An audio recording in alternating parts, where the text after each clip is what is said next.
Bonjour, bonsoir à tout le monde. Nous allons commencer. Je m'appelle Michael Lipnick. Je suis de l'équipe STAR UCSF et nous faisons partie de l'initiative Écosystème Oxygène. Il y aura quelques panélistes qui vont vous parler de la prévention et le contrôle de l'infection, y compris les leçons apprises depuis quelques mois et les défis continus dans de différents lieux. Alors, avant de commencer avec le contenu, je voudrais passer la parole à George Stybury, qui est donc responsable du projet. Je vous passe la parole. Merci beaucoup, Mike. Vous m'entendez? Très bien. Voilà, je voulais vous remercier, vous et toute l'équipe, pour le webinaire et pour les ressources et les expertises que vous avez fournies à ceux qui travaillent directement avec USAID et les partenaires pour gérer cette réponse. Notamment, la prévention et le contrôle d'infection, c'est quelque chose que nous avons dû apprendre pour faire des ajustements au fur et à mesure qu'on comprend la transmission du virus et comment le prévenir. Donc, je suis très enthousiaste pour le sujet aujourd'hui. Je vous repasse la parole et ce sera un plaisir d'apprendre ce que vous avez à dire. Merci. Alors, quelques rappels. Nous faisons l'enregistrement de ce webinaire. Toute information partagée sera à but éducatif seulement. Ce ne sera pas donc pour remplacer vos prises de décision cliniques. Cette session est traduite en espagnol et en français. Vous pouvez choisir la langue en utilisant le menu en bas de votre écran. Enfin, vous pouvez soumettre des questions. Il y a donc la fonction Q&A en bas et à la fin de notre session, il y aura un temps où nous allons donc adresser les questions avec tous les panélistes. Un rappel, voilà quelques sites où vous pouvez retrouver du contenu et des matériels éducatifs mentionnés dans les sessions aujourd'hui, créés aussi dans le cadre de ce projet avec une pertinence pour le contrôle et la prévention des infections. Et il y a donc sur le portail Open Critical Care, il y a des matériels d'éducation et des aides visuelles que vous pouvez retrouver. Il y a aussi un cours sur l'équipement de protection personnelle créé par les collaborateurs à travers le monde, mené par LifeBox avec le soutien d'USAID, STAR et UCSF. Donc, les liens peuvent être retrouvés ici. Voilà, donc aujourd'hui, j'ai le plaisir de présenter les trois panélistes. D'abord, nous avons le docteur Deborah Yokowa. Elle est professeure de médecine. Elle fait partie de la division contre les maladies infectieuses à l'université en Californie. Elle est directrice d'épidémiologie et prévention d'infections. Elle est aussi donc membre du comité de conseil pour partager des informations avec le CDC par rapport à IPC. Elle est vice-présidente de la Société d'épidémiologie aux États-Unis. Elle est devenue présidente, elle sera présidente en 2023. Ensuite, il y a le docteur Rogers Ayabari. Elle est donc clinicien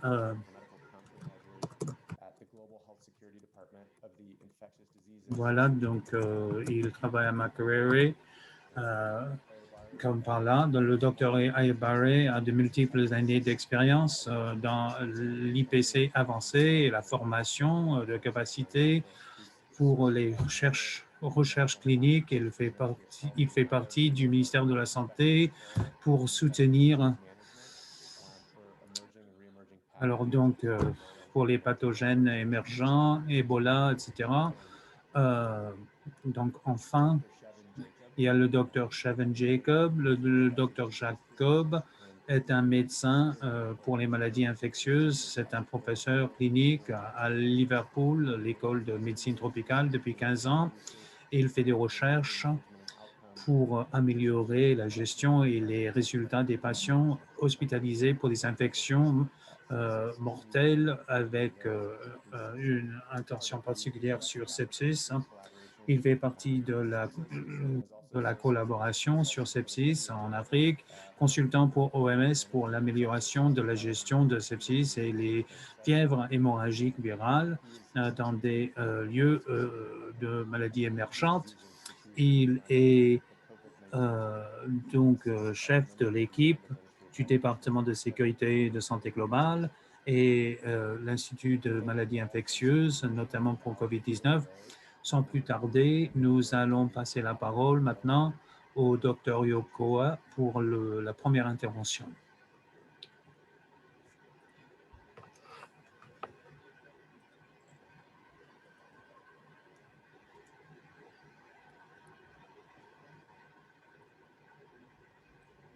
Great. Thanks so much, Mike. Merci beaucoup, Mike. Merci de m'avoir invité à discuter ce sujet aujourd'hui. C'est un grand plaisir d'être avec vous et c'est un plaisir de participer dans cette session. Voici mes messages clés pour cette intervention. Je ne vais pas tout lire maintenant, mais je vais revenir là-dessus à la fin. Je voulais quand même signaler que j'ai eu le plaisir de travailler ou bien de regarder les diapositives du docteur Aybarre et c'est frappant, hein, la ressemblance des défis dans nos différents contextes. Pendant la demi-heure à venir, voilà les sujets que je vais adresser brièvement. Je vais parler un peu du cadre général utilisé pour la prévention et le contrôle d'infections pour donner des soins en sécurité pendant cette ère marquée par COVID-19. Je vais aussi surligner les grands défis posés par COVID-19 en appliquant ce cadre. Je vais aussi parler brièvement des problèmes autour de la protection respiratoire, l'utilisation des masques médicaux et les respirateurs et quand faut-il utiliser l'un ou l'autre et qu'est-ce que c'est une procédure de génération d'aérosols. Je vais conclure avec quelques leçons étant donné les flambées de COVID-19 dans des milieux hospitaliers. Je vais commencer par dire que l'application de la prévention et le contrôle pendant cette ère a été vraiment un grand défi. C'est un virus connu depuis 16 mois seulement. Nous continuons d'apprendre de plus en plus sur comment ce virus est transmis pratiquement chaque jour. En plus de tout ça, le virus continue d'évoluer dans des manières et un impact sur la transmission épidémiologique. Donc, nous essayons de construire cet avion tout en le pilotant, n'est-ce pas? Ceci exige la souplesse et la rapidité d'ajustement dans nos pratiques et dans nos recommandations, tout en apprenant de plus en plus pendant la pandémie. Alors, donc, vous avez peut-être vu ce tableau avant. Voilà l'hiérarchie de contrôle utilisée par le CDC américain en minimisant les risques dans le milieu du professionnel. Voilà le cadre qu'on utilise aussi pour le contrôle et la prévention d'infections. Vous voyez donc que c'est une pyramide à l'inverse où les stratégies les plus protectrices sont en haut. Vous descendez et il y a des stratégies de moins en moins efficaces. Donc, tout en haut, il y a des stratégies visant à éliminer les risques complètement et ce sont les stratégies les plus efficaces. Si vous allez donc descendre, il y a la substitution, on remplace les risques, il y a donc des contrôles de génie pour changer l'environnement, pour minimiser les risques.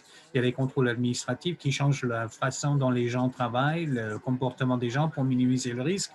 Et enfin, vous voyez l'utilisation de l'équipement de protection personnelle, PPE. Alors, PPE, c'est en bas parce que ceci exige la sensibilisation des risques, que vous avez accès à l'équipement nécessaire, que vous utilisez le matériel convenablement. Donc, il y a beaucoup de conditions par rapport à l'efficacité. J'ai aussi inclus quelques exemples de stratégies à ces différents niveaux de contrôle. Donc, au début de cette pandémie, beaucoup d'entre nous avaient été formés pour éliminer le risque autant que possible en minimisant le nombre de gens dans nos installations avec COVID-19 qui pourraient transmettre l'infection à d'autres personnes. Ceci voulait dire fermer tout service non essentiel, annulation des chirurgies électives, ne pas permettre des visiteurs, donc restriction de personnel, etc. Donc, ce que nous avons appris, c'est que ces stratégies d'élimination ne sont pas durables avec le temps, parce qu'il faut permettre, donc, il faut quand même pouvoir donner des soins non essentiels aux patients. Donc, nous nous appuyons de plus en plus sur ces autres niveaux de contrôle. Par exemple, les contrôles de génie. Les gens ont été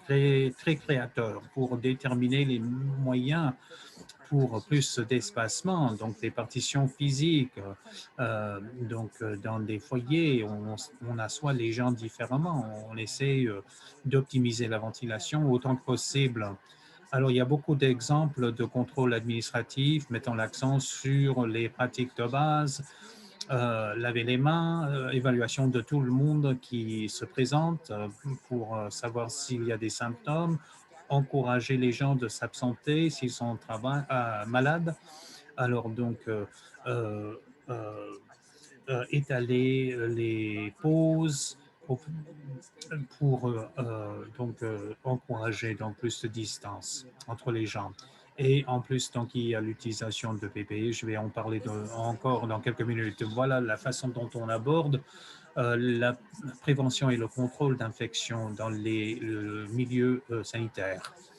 Alors donc, voilà les précautions standards.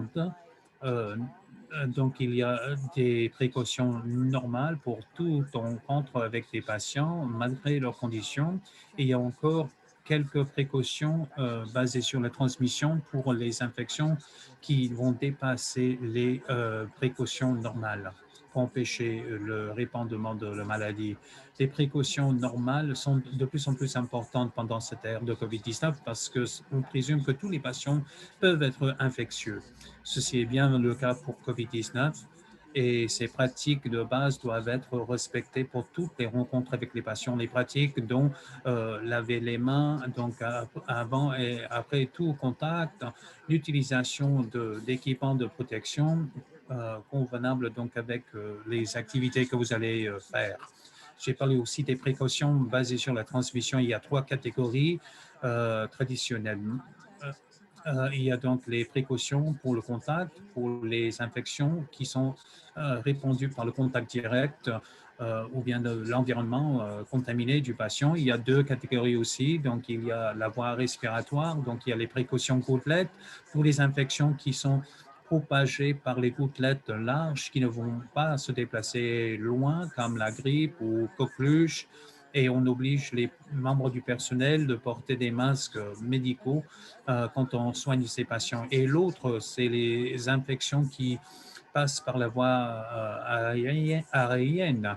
Donc, il y a les petites gouttelettes qui peuvent être dans l'air pendant longtemps, qui peuvent voyager avec les courants d'air, la rubéole ou la varicelle ou tuberculose pulmonaire. Pour ces patients, on oblige le personnel à porter une protection plus élevée, donc des respirateurs N95 ou bien d'autres protections.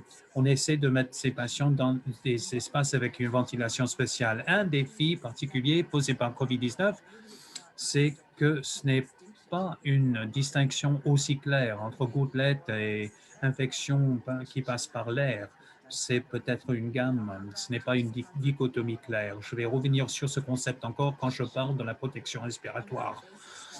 Une autre stratégie de base utilisée, c'est l'évaluation des patients pour savoir s'ils sont symptomatiques, indicatifs des infections qui sont très facilement répandues aussi vite que possible après leur entrée dans l'installation. On évalue pour fièvre, toux, éruption cutanée pour isoler ces patients, pour les soigner en sécurité. Nous avons essayé de faire ceci avec COVID-19 aussi. Mais là encore, un grand défi avec COVID-19, c'est le fait qu'il y a des patients présymptomatiques ou des patients totalement asymptomatiques, mais quand même infectieux. En fait, nous savons que les patients les plus infectieux, au moment où ils commencent à développer des symptômes, Et ceci est devenu apparent et puis ça a changé vraiment donc les règles de contrôle et de prévention.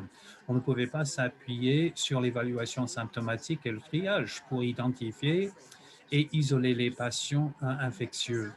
Donc, ceci nous a mené à appliquer des stratégies d'intervention très largement, pas seulement aux patients soupçonnés d'avoir COVID-19, mais pour toutes les rencontres avec les patients, y compris les interventions non pharmaceutiques, c'est-à-dire donc la distance physique, l'utilisation de masques et protection des yeux. Ce sont quelques exemples du CSF, des indices visuels qu'on met partout. Ce sont des rappels aux patients, aux gens en visite, les membres du personnel de garder une distance physique autant que possible. J'ai mentionné l'utilisation de masques.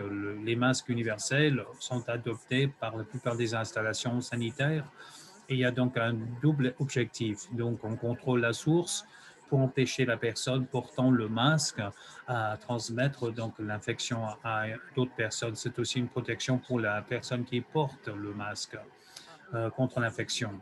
Nous avons aussi essayé d'encourager les patients et les gens en visite de porter des masques aussi, y compris les patients qui sont dans des salles d'auscultation ou dans des lits à l'hôpital, à moins s'il y a des contre-indications médicales.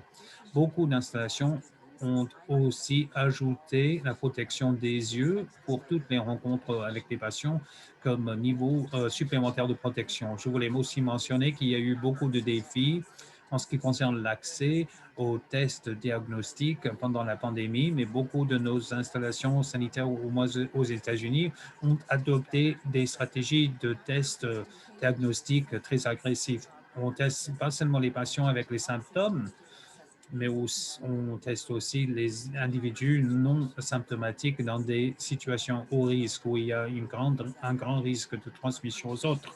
Par exemple, pour les patients qui vont faire une procédure générant l'aérosol ou pour les patients admis à l'hôpital. Voilà, je voulais brièvement mentionner l'impact des variations pour la prévention et le contrôle. Voilà donc une liste de variations qui actuellement sont sur la liste du CDC. Vous voyez que toutes ces variations sont associées à un risque de transmission augmenté. Alors, ces variations sont plus facilement transmises d'une personne à une autre. Et ça veut dire qu'il y a un potentiel augmenté euh, de propagation associée aux soins de santé. Donc, il y a moins de marge d'erreur par rapport à nos pratiques de prévention et de contrôle. Voilà, pour éviter les flambées COVID-19 dans nos installations. Alors, donc, il y a eu aussi un impact très positif des vaccins. Et je sais que l'accès aux vaccins est très, très limité.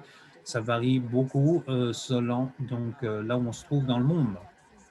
Mais quand les vaccins sont disponibles, il est important de les promouvoir euh, agressivement. Il y a beaucoup de données indiquant que les vaccins protègent le personnel dans les installations sanitaires.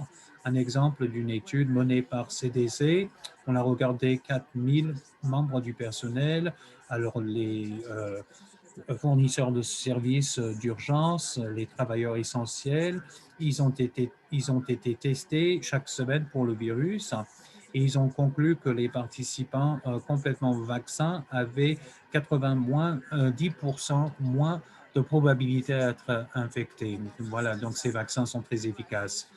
Donc, on a dû relâcher un peu quelques recommandations. Alors, CDC ne recommande plus que le personnel vacciné a besoin d'être mis en quarantaine après l'exposition. On peut continuer de travailler, mais il faut quand même faire un autocontrôle pendant 14 jours. Ceci a été utile pour éliminer les problèmes d'effectifs. Il n'y a plus de recommandations de quarantaine après le voyage. Alors, on espère que de plus en plus que les gens se font vacciner, on va augmenter la densité du personnel dans nos installations pour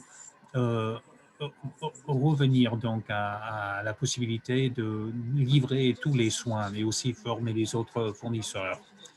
Alors, la plupart des patients avec COVID-19 n'ont pas besoin d'être mis à l'hôpital. Ils ne sont pas suffisamment malades.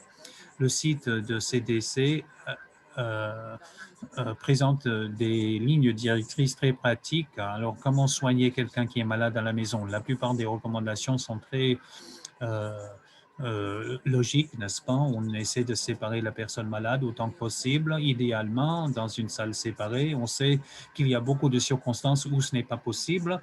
On essaie au moins d'avoir autant de distance que possible. On veut optimiser la ventilation dans la maison. On garde les fenêtres ouvertes, on évite les visiteurs, n'est-ce pas? Ce sont des recommandations logiques. La personne malade et les soignants doivent porter des masques quand ils sont en contact proche et il faut quand même laver les mains et les surfaces régulièrement. Et brièvement, pour parler de quelques questions par rapport à la protection respiratoire, il y a deux catégories importantes quand on parle. L'infection est répandue par les gouttelettes, donc il y a des précautions, et l'infection est répandue par des particules plus petites. Alors, l'épidémiologie de SARS-CoV-2 suggère que la transmission principalement passe par la gouttelette respiratoire et sa transmission donc à petite distance. Nous ne voyons pas des flambées dans des lieux hospitaliers comme on voit avec la rubéole. Alors donc avec COVID-19, c'est moins probable. Alors il paraît que la transmission aérienne peut avoir lieu dans des circonstances spéciales, des espaces clos, exposition prolongée, ventilation mauvaise, et ceci donc mène à des événements donc super propagateurs. Voilà, donc il semble que le risque de transmission dépend de plusieurs éléments. Il y a donc l'infectiosité de la source. Les patients sont les plus infectieux au moment où ils deviennent symptomatiques. Donc, si l'exposition a lieu à ce moment-là, donc le risque de transmission sera relativement haut. Euh, la force des émissions de respiration sont associées, enfin, plus il y a de force, plus il y a de risque, volume de l'espace d'air partagé, la densité des gens dans cet espace, si la personne infectée, si la personne porte de l'équipement de protection. Alors, tous ces éléments vont déterminer le risque de transmission. Qu'est-ce que ça veut dire pour la protection respiratoire? Est-ce qu'on doit porter des masques ou des respirateurs? Alors, finalement, il y a très peu de preuves pour comparer de façon adéquate l'efficacité des masques médicaux par rapport aux respirateurs en soignant les patients avec COVID-19. Il y a eu plusieurs méta-analyses publiées qui ont conclu que des preuves de mauvaise qualité ne favorisent pas les respirateurs par rapport aux masques dans des situations de génération de procédures aérosols. Donc, mais les données sont limitées. Étant donné la complexité des dynamiques, étant donné le peu de preuves, quelle protection doit être portée pour une situation euh, de génération. Ceci est impacté par les déficits des respirateurs. Alors voilà donc un résumé, euh, les recommandations. Alors donc il y a une recommandation de porter le respirateur plus la protection des yeux, blouse, gants, mais il y a voilà donc les lignes directrices de l'OMS recommandent l'utilisation d'un masque médical, plus protection, plus blouse, plus gants dans une situation non AGP par rapport donc au CDC en Europe et aux États-Unis où on recommande l'utilisation des respirateurs, plus protection des yeux, plus blouse, plus gants. Alors donc ceci est un reflet de preuves de haute qualité Alors, les dynamiques très complexes que nous commençons à comprendre, qui ont qui sont influencés par les questions très pratiques s'agissant de déficit de respirateurs N95. Alors, nous avons vu, n'est-ce pas, des épuisements d'équipements pendant cette pandémie. Ceci, donc, a créé un, un marché noir par rapport à la vente de ce matériel. Voilà, donc, il y a un site très pratique où on parle de choses que vous pouvez donc euh, euh, regarder ou bien comprendre pour vous protéger contre l'achat de fraude, matériel frauduleux. Alors, voilà, il y a des indices, n'est-ce pas, qu'un- que l'équipement soit faux. Voilà, je vous recommande de regarder ce site. Alors, très vite, hein, alors qu'est-ce que c'est une procédure générant aérosol par rapport à un non PGA? Voilà, donc il n'y a pas de consensus. Et vous voyez donc dans les différentes lignes directrices, ceci est présenté. Voilà donc des informations liées à SAR. Donc il s'agit, n'est-ce pas, de regarder les différentes procédures liées au risque. Donc des patients avec SARS, enfin, le risque de transmission vers le membre du personnel. On parle de procédures comme intubation trachéale, trachéotomie, ventilation non invasive. Ces données ont été extrapolées à COVID-19, SARS-CoV-2. Ceci a été cité du site CDC, indiquant qu'il n'y a pas de consensus expert, il n'y a pas de données suffisantes pour créer une liste compréhensive et définitive de PGA pour les lieux sanitaires. Alors, ils indiquent quelques procédures que je viens d'évoquer et d'autres sécrétions, mais il y a donc un manque de lignes directrices et d'un des scientifiques menant à beaucoup de sociétés professionnelles qui ont présenté une liste qui, pour eux, sont des PGA. Donc, il y a beaucoup de variabilité, beaucoup de confusion, variation entre les installations sanitaires par rapport à ce qu'ils considèrent des PGA. Donc, je voulais quand même vous présenter cet article de Mike Klompas de l'hôpital Brigham and Women's Young à Boston où on parle du concept. On ne pense pas ceci de la façon correcte. Alors, quand il s'agit de PGA, il y a plutôt des situations où le risque de transmission aérosol est plus élevé selon les facteurs comme le patient a mucose pendant CPR ou bien la ventilation ou quand il reçoit des médicaments par inhalateur, donc l'infectiosité de la personne, votre proximité à la source. Alors, donc, vous êtes à côté du visage du patient, peut-être que c'est un facteur de risque qui va augmenter votre risque de transmission et la longueur de contact avec la source d'infection. Ceci ressemble donc aux facteurs de risque décrits avant. Alors, voilà donc quelques leçons clés. Des flambées ont lieu dans des installations sanitaires. Voilà donc ce sont des choses que nous avons appris, dont les observations, par exemple l'exposition des membres du personnel sont souvent dans la communauté. Les personnes sont exposées dans la communauté ou bien pendant la pause ou pendant les repas. Euh, Peut-être que ces risques ne sont pas associés aux soins livrés aux patients. Il y a beaucoup d'exemples d'événements de transmission impliquant le personnel qui sont en proximité, ils font des pauses, ils partagent un repas sans être masqués et ils sont en proximité directe. Beaucoup de grandes flambées décrites ont été liées aux patients infectieux avant leur diagnostic positif. Donc, une fois ces patients diagnostiqués, isolés, tout le monde porte un PPE correct, le risque de transmission est bien minimisé.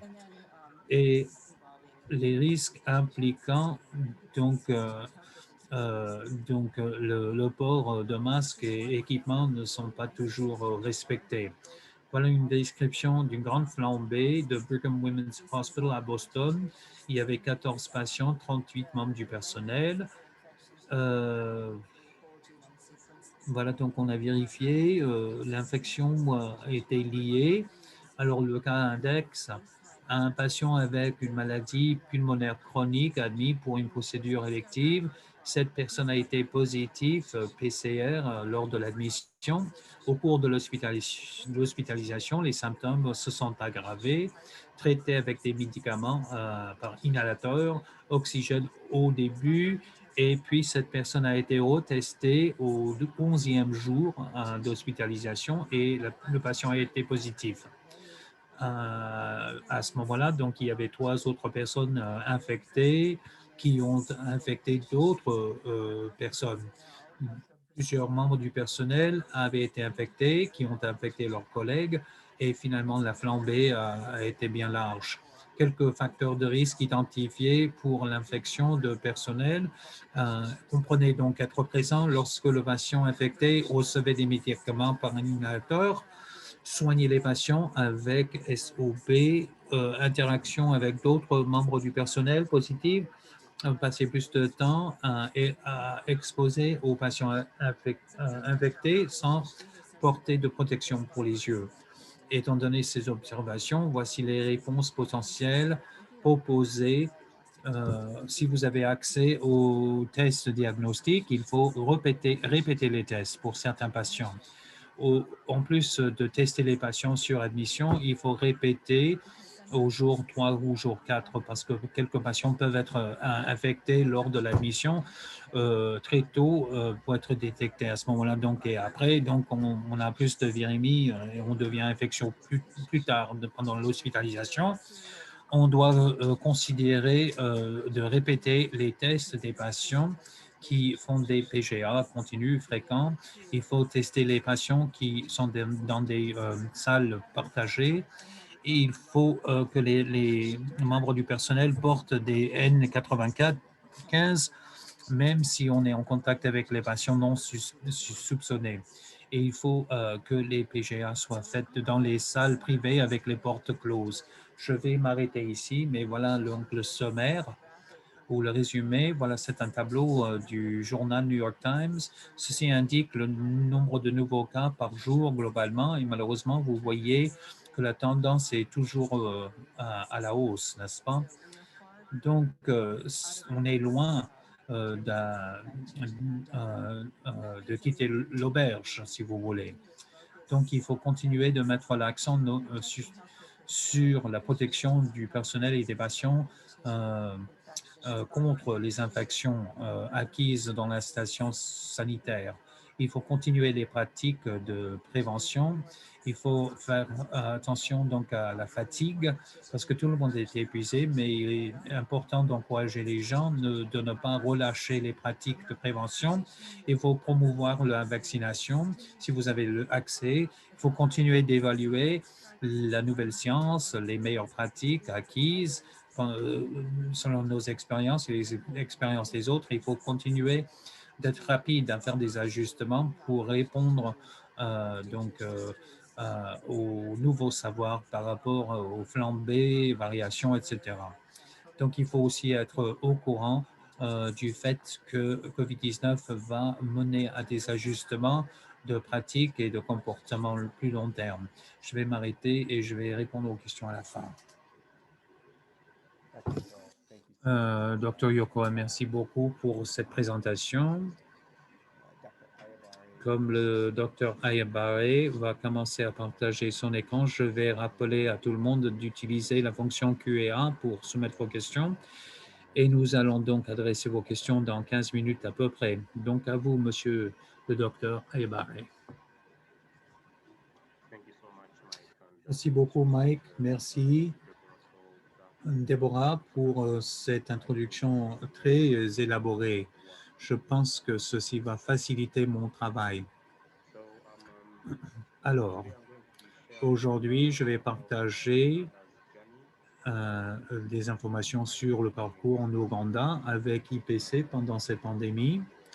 Et voilà, certaines choses que je vais partager avec vous vont comprendre donc les leçons apprises dans la mise en œuvre d'IPC dans un milieu où les ressources sont limitées. Nous allons parler des stratégies d'IPC pour COVID-19 et leur mise en œuvre en Ouganda et comment la pratique a évolué étant donné ces nouvelles informations. Alors, l'émergence de SARS-CoV-2 en Ouganda, et il y a eu 1 an et demi de combat pour préparer et répondre à EVD. Donc, au crédit d'Ouganda, donc les cas provenant d'Ouganda n'ont pas transmis à la transmission communautaire. Ceci indique qu'il y a eu une préparation à 92%, 92% selon les lignes directrices de l'OMS. Alors, malgré le fait que nous avons bien fait, d'autres évaluations à travers les exercices nationaux de simulation ont quand même invoqué des écarts en ce qui concerne IPC, et ceci est une intervention clé dans l'avenir. Alors, 2020 a eu lieu, et comme vous le savez, le nouveau coronavirus a été détecté en Chine et l'Ouganda a eu son premier cas provenant du Moyen-Orient le 17 mars 2020. Et maintenant, on a plus de 40 000 cas, dont presque 400 morts maintenant et plus de 1000 infections parmi les fournisseurs de soins de santé. Il faut aussi savoir que le ministère de la Santé gère d'autres urgences sanitaires, dont la fièvre jaune, choléra et les fièvres hémorragiques, comme la fièvre de la vallée du Rift. Alors, quelle est donc notre réponse à COVID-19? Les structures qui avaient été mises en place pour la préparation EVD ont été réutilisées. Et une partie de notre mandat, c'était de suivre les lignes directrices pour les membres du personnel. Il fallait former les gens, surtout dans des installations qui allaient recevoir des gens en déplacement. Et il fallait donc réintégrer les meilleures pratiques IPC dans des activités de routine comme le triage, les soins cliniques et les activités basées dans la communauté.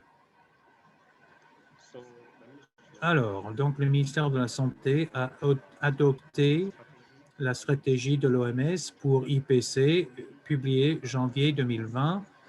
Et donc, l'accent était sur la reconnaissance et le renforcement de la conformité aux recommandations et la mise en œuvre des précautions pour le contact et les gouttelettes lors des soins administrés. Et il fallait aussi donc mettre en place des contrôles administratifs et environnementaux. Donc, comment ceci s'est passé? Alors, pour les contrôles de l'environnement et de génie, notamment dans le contexte de COVID, la gestion de l'air est un élément clé à considérer. Ceci a été un des domaines les plus difficiles à adresser, étant donné que la majorité des structures hospitalières existantes ne sont pas bien aménagées pour éviter la contamination par l'air. Et depuis décembre l'année dernière et cette année, il n'y a pas eu de salle réglée pour la pression dans le pays. Donc, les structures existantes ne sont pas aménagées pour permettre le flux d'air optimal. Il y a aussi donc un besoin augmenté d'espace. Donc, il fallait créer plus d'espace pour isoler les gens. Et le ministère de la Santé a recommandé que les unités de santé mentale soient converties au centre de traitement pour COVID-19 pour livrer les soins pour les patients modérément et sévèrement malades.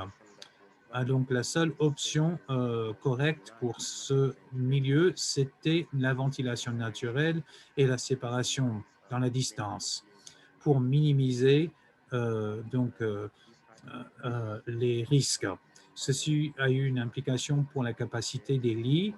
On devait réduire le nombre de lits dans un service pour minimiser le risque.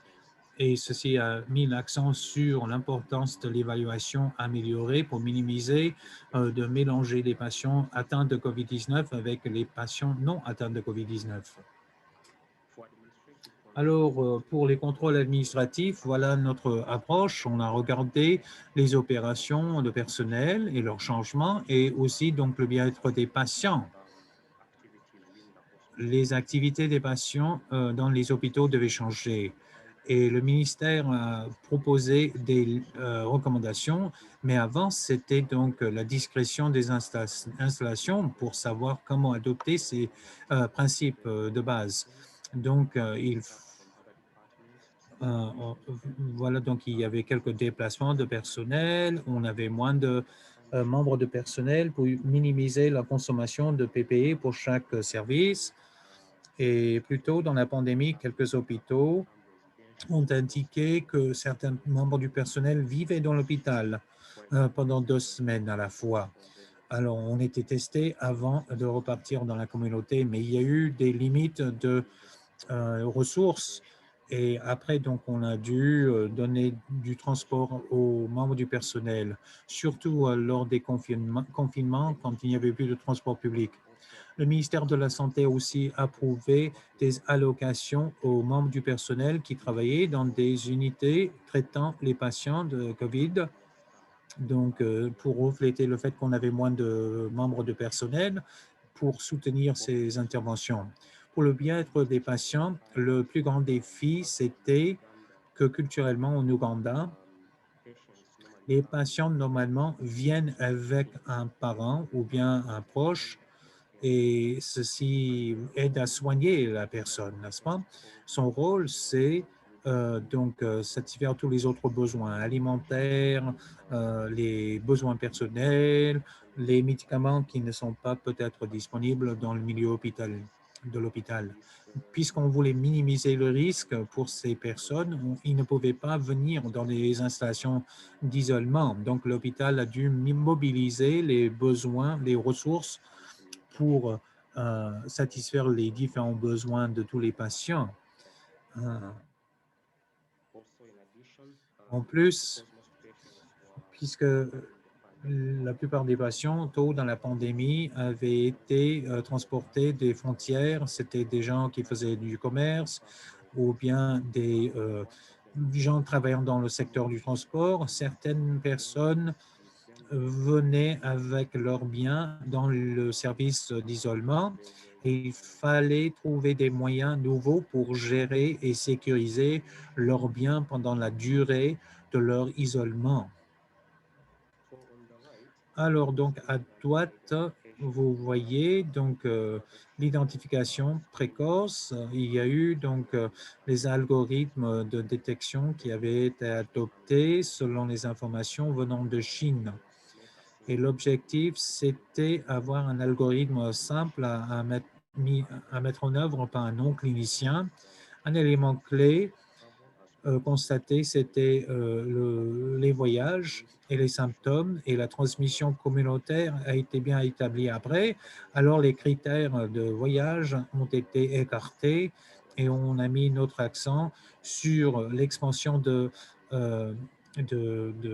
des résultats laboratoires et les diagnostics. Et puis, on a commencé à remarquer qu'il y a eu des cas localisés dans les hôpitaux et afin de gérer cette situation, nous avons adopté une surveillance améliorée pour les patients. Donc, on est admis, quelqu'un vient vous voir chaque jour pour voir si vous avez des symptômes aggravés ou nouveaux associés à COVID-19. Alors, il y a eu aussi l'établissement des équipes de protection pour les membres du personnel et ces gens ont travaillé avec des équipes de coordination du ministère de la Santé pour tracer et soutenir les membres du personnel atteints de COVID-19 dans leurs installations sanitaires. Voilà donc les recommandations par rapport à l'utilisation de PPE. Voilà, ceci a été donc un équilibre très délicat entre les questions de raison et les craintes autour d'un pathogène nouveau. Donc, Ouganda est unique parce que nous avons eu beaucoup d'influence, côté négatif plutôt, étant donné le fait que nous avons eu 2 ans de préparation. Il y a pour EVD, donc il y a eu beaucoup de connaissances de PPE et nous avons vu aussi dans les médias avant l'arrivée de COVID, tous les membres du personnel en Asie, en Europe, portaient des combinaisons de protection. Ceci représentait une barrière pour la mise en œuvre des meilleures pratiques. En plus, étant donné les efforts de préparation pour EVD, donc le pays avait quand même un grand stock de combinaisons dans des zones à haut risque et ce matériel était très accessible, donc les gens ont commencé à utiliser les combinaisons de protection dès le début. Euh, et enfin, ceci dans le contexte de, de manque ailleurs. Il y a eu aussi un débat global par rapport à la transmission par gouttelette ou par voie aérienne. Ceci a eu un impact de l'utilisation des respirateurs. Donc, finalement, on était d'accord sur cette approche, comme vous voyez dans cette diapositive. Donc, voilà notre approche. Euh, C'était 4 niveaux de recommandation. Niveau 1, c'est quand il n'y a pas d'interaction avec les patients. Donc, le membre du personnel va porter un masque. Et niveau 2, c'est quand il y a des interactions avec les patients, mais sans contact. Par exemple, si vous faites l'évaluation. Et puis 3 et 4, c'est quand il y a contact avec les patients. Donc, voilà l'avertissement pour le niveau 3. Il n'y a pas de procédure PGA. Voilà, 4, c'est pour les PGA. Voilà quelques avertissements donnés. Alors 3, 4, les combinaisons, les blues pouvaient être portés selon ce qu'on faisait ou ce qui était disponible, mais il fallait compromettre parce que la plupart des membres du personnel pensaient que porter 2 ensembles de gants était plus sûr. Donc c'est ce qu'on avait adopté comme recommandation. Et puis, les bottes en caoutchouc étaient donc le moyen préféré dans des centres de traitement de COVID-19. Les chaussures pouvaient être portées ailleurs, surtout pour les services de routine ou aussi pour les centres de test. Alors, pour être sûr que les gens suivaient les meilleures pratiques, nous avons fait un exercice PPE au niveau national. Alors, donc, on n'avait pas encore beaucoup de patients, donc il y a eu beaucoup de présuppositions formulées. Alors, donc, donc, il y a des problèmes de communication. Parfois, ces éléments de PPE dont les combinaisons poser un problème d'achat pour le gouvernement d'Ouganda. Au moins un élément clé livré de ces délibérations, c'était le fait que nous avons pu avoir un cas d'adoption de blues plutôt que de combinaison de protection, les obligations de PPE pour 2 centres hospitaliers. Il y a eu beaucoup de patients qui revenaient donc, toutes les 2 semaines, on avait besoin de 5500 combinaisons. On regardait les différentes options sur l'utilisation de combinaisons de protection, des blouses jetables ou réutilisables. Donc, on a vu qu'on pouvait faire des économies énormes avec 3 mois. C'était la justification pour éliminer éventuellement les combinaisons de protection.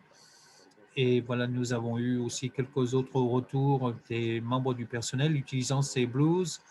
Ils nous ont donné de plus de preuves pour aller dans ce sens-là. L'autre élément, il s'agissait des respirateurs. Donc, par routine, au moins dans mon installation, les tests d'ajustement ne sont pas faits routimement pour les gens, mais on le recommande, n'est-ce pas? Euh, il faut faire un test d'ajustement. Normalement, on ne fait pas de test d'ajustement. Ceci est un défi continu, n'est-ce pas? Parce qu'on a une taille qui est fournie à la fois. Étant donné les contraintes de la chaîne de logistique globale, on a recommandé l'utilisation des KN95 qui avaient été fournis par les donateurs, mais aussi par les achats du gouvernement. C'était moins cher, mais ceci n'allait pas aussi bien que les N95. Donc, les bons N95 n'étaient disponibles que dans les installations du gouvernement. Donc, il y a eu des hôpitaux où il y avait des cas. Et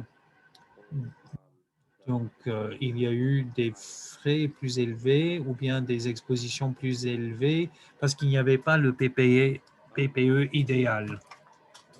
Alors, nous n'avons pas eu des lignes directrices nationales pour soutenir la décontamination à grande échelle ou la réutilisation des respirateurs.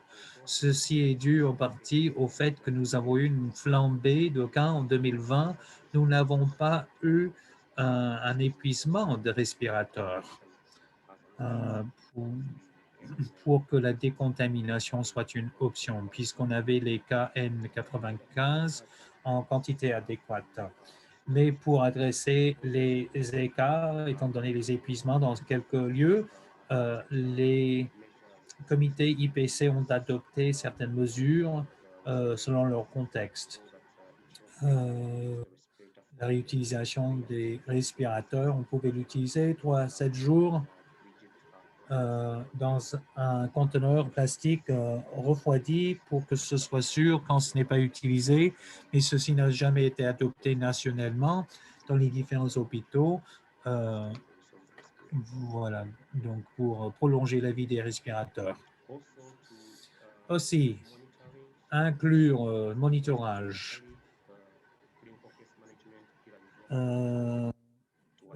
Les gérants on a généré un outil pour la gestion ou le suivi des patients. Donc, vous voyez dans ce tableau, on a administré 2 fois par semaine la disponibilité de la protection ou de l'équipement de protection. Les hôpitaux qui ont adopté les blousons conçus localement avec des informations provenant des utilisateurs. Voilà, donc les voilà qui portent ces blousons, ces blouses. Alors donc notre choix, c'est est-ce qu'on avait un service de blanchisserie. Alors là, ça déterminait donc le choix. Donc, on a pu faire beaucoup d'économies par rapport au PPE et on a réduit les déchets générés en faisant des choix stratégiques. Le docteur Yokoe a parlé des soins administrés à domicile et cette question a aussi été évoquée quand il fallait recommander les soins à domicile et la majorité des patients étaient asymptomatiques ou avaient des symptômes légers. Donc, voilà les principes de base ou les thèmes. Donc, il fallait laver les mains, laver l'environnement, l'utilisation de masques et distance spatiale. Alors, Alors, comment est-ce que nous pouvons savoir si notre intervention ICP fonctionnait? Voilà un tableau des infractions parmi les membres de personnel entre mars 2020 et mars 2021. Vous voyez la diapositive et voilà donc le tableau. Et quand on a essayé de faire des enquêtes sur des thèmes euh, procure- régulier, il s'agissait, n'est-ce pas, de manque d'équipement. Donc, il fallait utiliser encore les mêmes PPE quand il n'y avait pas de ligne directrice fournie. Donc, il y a perception de bas risque parmi les membres du personnel et mené par donc l'épuisement ou manque d'information et utilisation de transport public entre le travail et le domicile, congestion, et tout ceci mettait à risque les membres du personnel. Il y a eu aussi les temps tardés pour les diagnostics, menant à une exposition soutenue parmi les fournisseurs de soins de santé. Donc, les informations n'étaient pas disponibles pour prendre une bonne décision par rapport à l'infection. Alors, il y a eu aussi d'autres mesures long terme prises pour renforcer l'IPC routine. Euh, donc, il fallait renforcer les pratiques, notamment les précautions standards, normes standardisées. Euh, et ce sont les mêmes leçons qu'on avait apprises étant donné la flambée d'Ebola. Et avec l'éducation, nous avons pu renforcer la compétence et la confiance. Donc, on a fait des interventions adoptant un modèle nationalement en partenariat avec les parties prenantes dans la livraison de services VIH. Et il s'agissait, n'est-ce pas, de mettre l'accent sur la capacité pour l'implémentation des standards. Ces informations ont été disséminées à travers des documents écrits. Il y a eu aussi une application par téléphone où les gens pouvaient donc se former sur quelques modules clés. Il y a eu aussi quelques vidéos par rapport aux compétences clés IPC. Et ces vidéos sont disponibles sur le site Internet du ministère de la Santé. Et le ministère de la Santé euh, fait des recommandations pour toutes les salles d'attente dans les hôpitaux et les centres de soins. Quelles sont les prochaines étapes dans le réalignement de notre stratégie IPC nationale? Nous avons un nouvel outil, c'est-à-dire les vaccins. On soutient donc l'administration des vaccins parmi les professionnels de santé. Euh, il faut adresser l'hésitation, il faut évaluer les écarts de conformité en ce qui concerne le port de masque universel, distance physique, hygiène des mains. Il faut renforcer la mise en œuvre des précautions normatives et les soins à domicile. Il faut ajuster les lignes directrices locales pour qu'elles correspondent aux recommandations internationales pour assurer l'utilisation de PPE raisonnée. Et finalement, donc, on va introduire des logistiques rigoureuses et la gestion de la chaîne de fourniture pour soutenir les meilleures pratiques, pour éliminer ces choses qui se passent sur le terrain et les recommandations euh, du centre, n'est-ce pas, où on prend les décisions clés par rapport à l'achat et l'établissement des priorités. Voilà les messages clés. Euh, je voudrais partager avec vous, étant donné l'expérience en Ouganda, COVID-19 a posé beaucoup de défis par rapport à IPC qui vont continuer d'exiger des changements importants dans la manière dont on donne des soins.